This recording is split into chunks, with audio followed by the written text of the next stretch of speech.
ẹ máa kú ètò. Àwa nìyẹn o. Ẹ dárúkọ yín lẹ́ẹ̀kan sí i fáwọn tí wọ́n wò ní káàkiri àgbáyé, orúkọ yín. Gbogbo lé orúkọ mi ni Yeye Ajesekemi Olókun Ọmọlára Ọlátúnjí.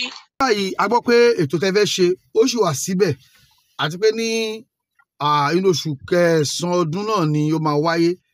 Ọjọ́ wo ni, ìgbà wo ni, níbo ló ti fẹ́ wáyé gan, àwọn ló ń bọ̀, tá a sì ní eléré ọjọ́ náà. Bẹ́ẹ̀ni gẹ́gẹ́ bá a ṣe mọ̀ tẹ́lẹ̀ náà pé mo ní mo fẹ́ ṣe ọdún. Gbogbo èyí tó yẹ kí n ṣe nínú ilé mi tó dé necessary wọn mo ti ṣe. So àkójọpọ̀ ìkóra ẹni lẹ́nu jọ ló fẹ́ wáyé tí mo fẹ́ ṣe. So September 3rd ni a fix date sí. September 3rd la fix date sí. Ní Oṣòdì la dẹ̀ ti fẹ́ ṣe. Oṣòdì Èkó ni o, Oṣòdì Èkó ní Bọ́ládé Sheriff Event Center ní Bọ́ládé Oṣòdì la ti fẹ́ ṣe. Ta ni eléré ọjọ́ náà? Ta ló ń bọ̀ akọrin? Ta ló ń bọ̀ alùlù? Àbí gbogbo eléṣẹ́ wo eléré pé ní? Eléré tá a pè wọ́n tó bí méjì mẹ́ta. A pè bàbá wa Saheed Osupa. Mátàgbà mọ́lẹ̀. King Saheed Osupa, King of Music. Wọ́n máa wá then a pè ìyá wa Alhaja Queen Amdalat Aweni. Àwọn náà máa wá dá wa lára yá. A dẹ̀ tún pè àwọn míì náà wọ́n máa wá. So it's going to be a very very colorful event. Ìyá wa àṣẹ Elédùmarè. Àṣẹ o, ìyá wa látìgbà tí ọ̀rọ̀ afẹ́ ṣọdún afẹ́ bọ ẹgbẹ́ afẹ́ kó rẹ lẹ́nu yọ tí ó ti wáyé nílọrin oríṣiríṣi ni à ń gbọ́ ní ọ̀nà ìgbà wọn ni Yeye Ọ̀ṣun Yeye Ajé wọ́n ti gbé o, àtìmọ́lé ló wà, òkè kúrò ló wà ńlọrin.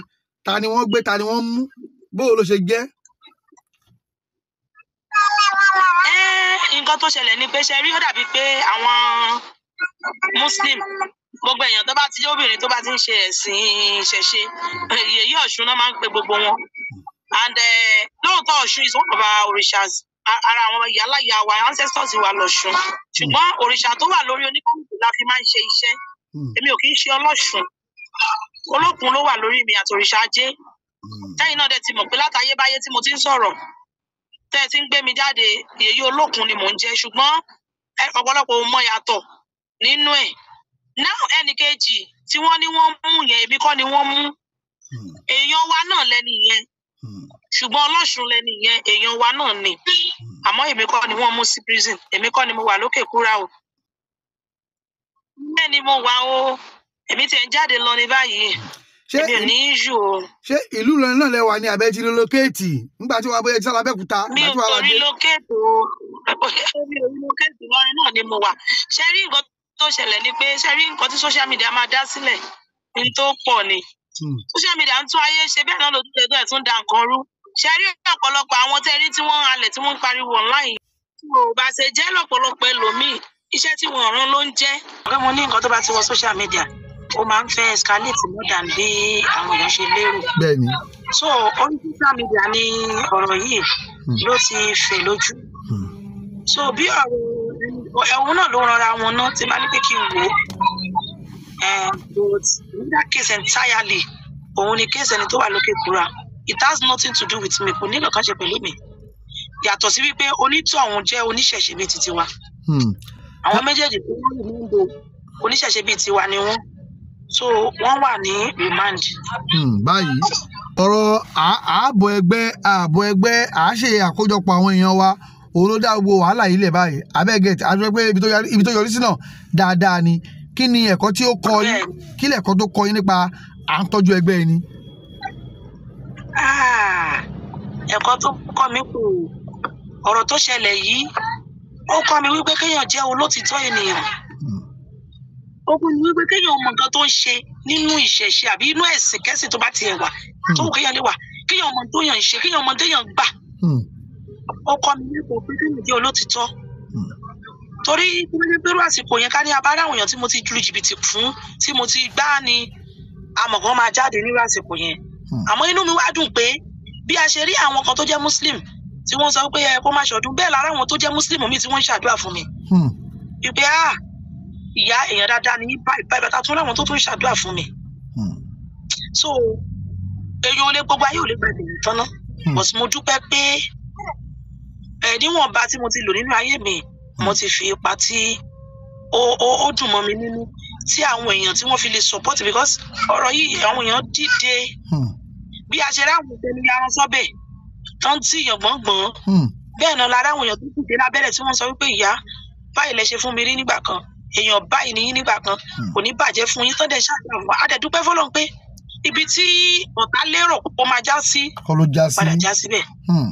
Bẹ́ẹ̀ni. So fún mẹ́sẹ̀gì rẹ̀ ní fáwọn èèyàn pàápàá lórí à ń tọ́jú ẹgbẹ́ ẹni à ń tọ́jú orí ẹni mẹ́sẹ̀gì rẹ̀ ní fáwọn èèyàn. Wọ́n ní orí làbábọ̀ ká tó bọ òrìṣà. Bẹ́ẹ̀ni. Wọ́n dẹ̀ tún máa ń sọ wípé bọ̀rọ̀ kìíní ọ̀run kò ní jẹ́ kí tayé ó tẹ́ láyé. Bọ̀rọ̀ kìíní ọ̀run. Àwọn wo ni bọ̀rọ̀ kìíní ọ̀run kì í jẹ́ kí tayé ó tẹ́? Àwọn wo ni bọ̀rọ̀ kìíní ọ̀run? Àwọn ni ẹgbẹ́ wa. Tíyàn bá dúró dédé pẹ̀lú ẹgbẹ́ tí ìdojúkọ bá dé wọ́n á máa fààyàn yọ nínú ẹ̀. Tíyàn bá dúró dédé pẹ̀lú orí tí wàhálà bá dé orí á máa kó niyọ. Tíyàn bá dúró dédé pẹ̀lú òrìṣà ẹni tí wàhálà bá dìde tí ọ̀tẹ̀ bá dìde òrìṣà ẹni á máa gbé nìga. So advice mi ní ẹ jẹ́ ká máa tọ́jú àwọn ẹgbẹ́ wa, ẹ jẹ́ ká ṣe ìmúlẹ̀ ní òtítọ́. Ẹni tó bá sọ pé ìṣẹ̀ṣe kò sí ìṣẹ̀ṣe òpònú èèyàn ni. Ìṣẹ̀ṣe wà ó real tẹ́ ẹ bá ṣe pẹ̀lú inú kan àti ọkàn kan. Mo ti sọ̀rọ̀ kan darí láàárọ̀ yìí mo ní tí èèyàn bá ń ṣe ìṣẹ̀ṣe yìí tí ayé ò bá tún lójú tó tó báyìí òun ò dáa ó lọ yẹ ara rẹ̀ wò. Because ẹ lè ṣe ìṣẹ̀ṣe ẹ lè rìn ní part of our ancestors kí ni o regret tíyàn bá rìn pẹ̀lú inú mímọ́ àti ọkàn kan èyí ní regret. ká tọ́jú ìpọ̀nrí wa. Ìmọ̀ràn mi ká tọ́jú orí ká dẹ̀ tọ́jú òòṣà orí wa tá a bá ti mójútó bẹ́ẹ̀. Mo ti ṣe fídíò kan náà yín náà lè bá mi gbé jáde nígbà yẹn mo sọ̀rọ̀ nípa òrìṣà orí mo sọ̀rọ̀ nípa ẹgbẹ́ mo sọ̀rọ̀ nípa òrìṣà orí gangan fún rẹ̀ mo dẹ̀ sọ̀rọ̀ nípa ẹgbẹ́. Mo ní tá a bá mú mẹ́tẹ̀ẹ̀ta yẹn tá a bá gbá mú tá a dì mú ṣèṣì tí ìwà wa dẹ̀ dá sí i tá a ní inú kan àti ọkọ̀ ìyàkejì kan gbẹ́ kòtò sílẹ̀ báyìí tí wọ́n bá tẹ́ nílé fúnra wọn náà máa jì sínú ẹ̀. tó ẹ ká máa fi eléyìí ṣe lọ ẹ fi nọ́mbà yẹn lẹ̀ torí àwọn tí wọ́n bá fẹ́ tán ní ìbéèrè tàbí tán fẹ́ ra aṣọ tán fẹ́ ra gèlè tán fẹ́ ra bàtà táwọn náà fẹ́ wá síbi òde tí à ń pètè pèrò ẹ yìí. Àǹkárá pátí wa 7,000 naira ni àtàfìlà 1,000 àti tàgèlè 2.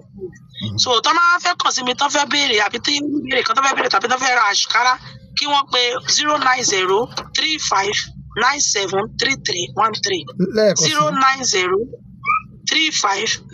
09035973313. ẹ ṣeun a máa rí bá o ó dàbọ̀. Alore TV nílé nílé òkúni ẹ máa wò ó ètò tó kọ́ni lọ́gbọ́n ètò tó kọ́ni lóye ní gbogbo àgbáyé ẹ máa wò ó.